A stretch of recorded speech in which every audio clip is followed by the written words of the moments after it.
Hi అండి. లిటరల్‌గా గనుక చూసుకుంటే 'గేమ్ చేంజర్' మూవీ మాత్రం 'దిల్ రాజు'కి ఎక్కడ లేని తిప్పలు తీసుకొచ్చిందని చెప్పేసి మనం మాట్లాడుకోవచ్చు. కోలుకోలేని దెబ్బతీసిందని చెప్పేసి మనం లిటరల్లీ మాట్లాడుకోవచ్చు. చూసుకుంటే గనక చిన్న చిన్న కాంట్రోవర్సీలు ఉండే కూడా జనంలోకి సినిమా చేయలేదని చెప్పేసి మనం మాట్లాడుకోవచ్చు.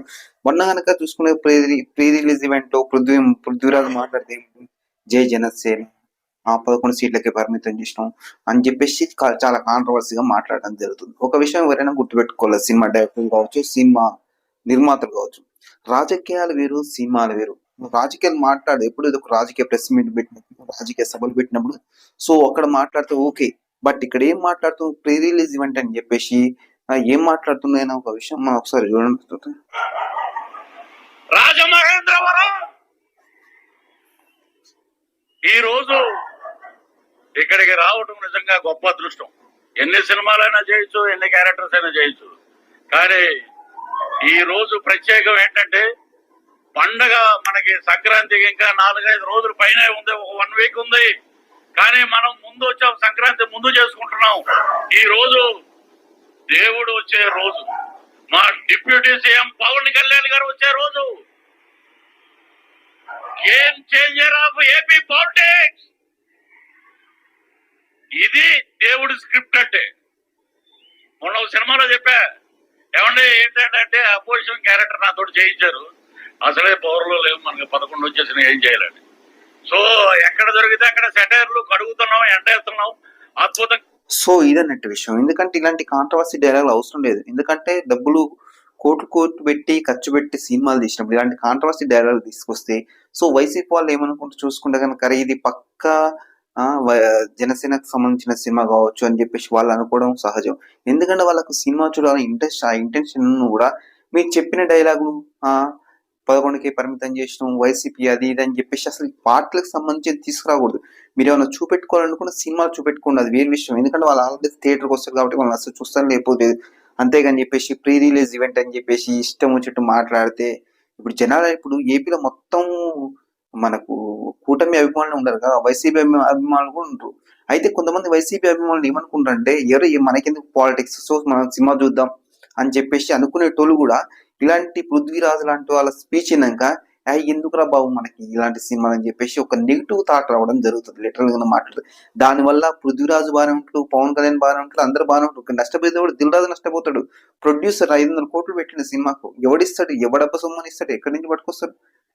మీ ఇష్టం వచ్చినప్పుడు నెగిటివ్ టాక్ తీసుకొచ్చుకుని అది చేసుకుని ఇది చేసుకుని మీ ఇష్టం వచ్చినప్పుడు ప్రీ రిలీజ్ ఈవెంట్ లో మాట్లాడు ఒక పార్టీకి అంకితం చేయడం వల్ల అనవసరంగా దిల్ రాజు నష్టపోయాడు.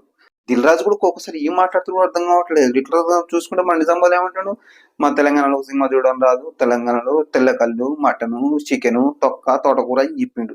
ఫైనల్గా ఏమైంది? ఏమి కాలే. సరే తెలంగాణలో సినిమా చూడడం రాదు, మరి ఆంధ్రలో ఏం చేసిరు? ఏపీలో మాత్రం చూసారు సినిమాని? ఏపీలో కూడా చూడలేదు, ఎవడూ చూడలేదు. ఇలాంటి కాంట్రవర్సీ డైలాగ్ చేయకూడదు. ఇప్పుడు కనుక చూసుకుంటే డాకు మహారాజ్ సినిమా వస్తుంది, వాళ్ళు ఏ ప్రెస్ మీట్ పెట్టినా ఈవెన్ వాళ్ళు ఎక్కడ కూడా పాలిటిక్స్ మాట్లాడారు. లిటరల్ గా మాట్లాడుకుంటే ఇప్పుడు కనుక ఈ పృథ్వీరాజు ఇంకా కొంతమంది యాక్టర్స్ పాలిటిక్స్ మాట్లాడి అనవసరంగా దాన్ని భ్రష్టు పట్టించారు. కానీ ఏ ఒక్క హీరో కానీ ఎవరు కూడా కానీ వచ్చినా కూడా ఈవెన్ ఇప్పుడు కనుక చూసుకుంటే ఇప్పుడు ఏపీ సీఎం కావచ్చు, మన తెలంగాణ సీఎం రేవంత్ రెడ్డి కావచ్చు, ఈవెన్ కేసీఆర్ ఉన్నప్పుడు కూడా వాళ్ళు వచ్చి జై కేసీఆర్, జై అది ఇది అని చెప్పేసి ఎవరు పుణ్య దాఖలాలు ఎక్కడ లేదు. రాజకీయమే, సినిమా లెక్కనే చూడాలి, రాజకీయం లెక్కనే చేయాలి. దీనికి ఎక్కడ ఏం మాట్లాడకు అర్థం కాకుండా అది తీసుకొచ్చి ఇక్కడ పెట్టేసి దాన్ని రాజకీయ రంగు పులిమి ఆ సినిమాను భ్రష్టు పట్టించేసి 500 కోట్లు లాస్ వచ్చింది. ఏంది పరిస్థితి? దిల్లా చాలా కాన్ఫిడెంట్ ఉండు, అరే నా సినిమాను ఆడకుండా మొత్తం థియేటర్లు మొత్తం నా చేతుల్లో ఉన్నాయి, అసలు దీన్ని ఎవడు ఆపుతాడు అని చెప్పేసి చాలా కాన్ఫిడెంట్ ఉండు.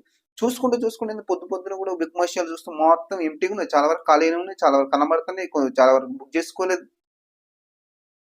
ఇంత దారుణమైన పరిస్థితి వచ్చిందంటే లిటరల్ కనుక చూసుకుంటే కాంట్రవర్సీ డైలాగులు. లిటరల్ కనుక చూసుకుంటే ప్రీ రిలీజ్ ఈవెంట్ పెట్టడాలు, దాంట్లో కాంట్రవర్సీ డైలాగులు చేసేడాలు, అదొక పార్టీకి అంకితం చేయడాలు, దాంట్లో పృథ్వీరాజు లాంటి వచ్చి కొద్దిగా మా దేవుడు ఎక్కడుండు అది నేనేమంటాను. సో నేనేమంటాను, ఏపీ డిప్యూటీ సీఎం కూడా ఆయన కూడా యాక్టర్, ఆయనకు కూడా తెలుసు. బట్ నేనేమంటానంటే పాలిటిక్స్ ఏమి ఉండాలి, సినిమానే ఉండాలి. అదే విషయం. ఎవరో చేసిన చిన్న చిన్న తప్పులకు పెద్ద పెద్ద నిర్మాతలు నష్టపోతాడు. ఇప్పుడు ఆయనకు 500 కోట్లు పెట్టిండంటే ఏంది? 500 కోట్లు అంటే నాట్ ఏ జోక్ కదా. ఎవరు కూడా ఎక్కడి నుంచి వస్తాయి డబ్బులు 500 కోట్లు అంటే? అది అందరు బాగానే ఉంటారు. ఆ దిల్ రాజు నష్టపోతుంది కదా. ఆయన అసలు చాలా ఓల్డ్ కాన్ఫిడెంట్ ఏపీలో నా సినిమాలు చూస్తారు అని చెప్పేసి చాలా జబ్బాలు చచ్చుకుని మాట్లాడినాడు. ఇలా చూసుకుంటే ఏపీలో మాత్రం ఏడొచ్చింది నీకు? మొత్తం negative talk negative talk spread చేస్తుంది. అది నిజంగానే నెగిటివ్ ఉందా లేదా సెకండరీ థింగ్ స్ప్రెడ్ చేసి పడేస్తారు. మరి అది శంకర్ అనే తోపు డైరెక్టర్ అలాంటి వాడు ఇండియన్ 2 అని చెప్పేసి ఒక అట్టర్ ఫ్లాప్ సినిమా ఇచ్చిండు, రోబో 2 అని అట్టర్ ఫ్లాప్ సినిమా తీసిండు. సో ఇన్ని ఫ్లాప్లు ఉండగా వర్షం 2 ఫ్లాప్లు ఉండగా కూడా మరి దిల్ రాజు ఏ ధైర్యంతో సినిమా తీసిండో మాత్రం అర్థం కాని పరిస్థితి. మళ్ళీ 500 కోట్లు పెట్టి ఎక్కడి ఇది 500 కోట్లు? అటు ఇటు రేవంత్ రెడ్డి మేనేజ్ చేసి మనకు ప్రీమియర్ షో అని చెప్పి చేపించుకుండు. చూసుకుంటే అతను దాంట్లో కూడా ఎవరు బుక్ చేసుకున్న దాఖలాలు లేవు లిటరల్ కనుక చూసుకుంటే. సో నాకు తెలిసినంత వరకు ఫైనల్ గా చెప్పాల్సిన విషయం ఏంటంటే ఎవరికైనా కూడా అది ఏ సినిమా హీరో కావచ్చు ఎవరు కూడా కావచ్చు కాంట్రవర్సీ డైలాగ్ చేయకూడదు. అక్కడ ఇంకొక శ్రీముఖి కూడా ఒక ఏది మనకు సంక్రాంతికి వస్తున్నాం ప్రీ రిలీజ్ ఈవెంట్ అంటే ట్రైలర్ లాంచ్ ఏముంటుంది కల్పిత పాత్రలు రాముడు లక్ష్మణ్ అని చెప్పేసి మాట్లాడుతుంది. ఇవన్నీ పనికి మాలిన కథలు ఎట్లా మాట్లాడుకుంటే ఇలాంటి డైలాగ్స్ చెప్పకూడదు. మీరు సినిమా గురించి ఇప్పుడు మీరు దిల్ రాజుని సిరీస్ని పోడాలనుకుంటే ఇప్పుడు రాముడు లక్ష్మణుడు కల్పిత పాత్ర అని చెప్పాల్సిన అవసరం ఉందా? అవసరం లేదు కదా. కాబట్టి మీరు సినిమా లెక్కనే ప్రమోట్ చేయండి. ఎక్కడెక్కడికి చెత్త తీసుకొచ్చి కీడ పెట్టుకొచ్చి పృథ్వీరాజు మాత్రం మా దేవుడు వస్తున్నాడు అంటే దేవుడు వస్తే ఏమైతుంది? ఇప్పుడు ఎవరికి వాళ్ళకే దేవుడు. ఇప్పుడు వైసీపీ ఇప్పుడు మీకు పవన్ కళ్యాణ్ దేవుడు కావచ్చు, వాళ్ళకు వైసీపీ జగన్ దేవుడు కావచ్చు, ఏపీలో కొంతమంది రేవంత్ రెడ్డి దేవుడు కావచ్చు, తెలంగాణ కొంతమంది రేవంత్ రెడ్డి దేవుడు కావచ్చు, కొంతమంది కేసీఆర్ దేవుడు కావచ్చు. ఎవరి అభిమానం వాళ్ళది. దాన్ని మనం వచ్చి ప్రీ రిలీజ్ ఈవెంట్లు తీసుకొచ్చుకొని అంత చెత్త చేసి అనవసరంగా సినిమాను భ్రష్టు పట్టించారు. భ్రష్టు పట్టించిన నెంబర్ 1 పార్ట్ ఏదన్నా ఉందంటే ఒకటి శంకర్కు అవకాశం ఏ విధంగా ఉందో, ఇంకోటి నెక్స్ట్ ఈ పృథ్వీరాజ్ లాంటి వాడిని కూడా తీసుకొచ్చుకొని వాళ్ళకి ముందు ఇలా మాట్లాడదు అలా మాట్లాడదని చెప్పకుండా డైరెక్ట్ వచ్చి స్టేజ్ మీద కూర్చోబెట్టుకుని కాంట్రవర్సీ డైలాగ్ చేయడం వల్ల సగం దుబ్బి పడేసింది. చూసుకుంటే కానీ దారుణం ఉంటే దారుణంగా బుక్ పొద్దుటి చూసి నేను బుక్ మై షో ఓపెన్ చేసి చూస్తే ఎక్కడ మొత్తం ఇంటిగానే కనబడుతుంది లిటరల్గా చూసుకుంటే. ఇక అది పక్కన పెట్టు. తర్వాత 8:30-9 నెలలకి రివ్యూ స్టార్ట్ చేసి ఏకి పారేస్తారు ఒక్కొక్కరు. కనుక పెద్ద యూట్యూబర్లు కూడా ఏకి పారేస్తారు. సినిమా అది ఉంది ఇది ఉంది మైనస్ ఉంది ప్లస్ ఉంది అని చెప్పేసి అంటే నేను సినిమా రివ్యూ గురించి చెప్పట్లేదు.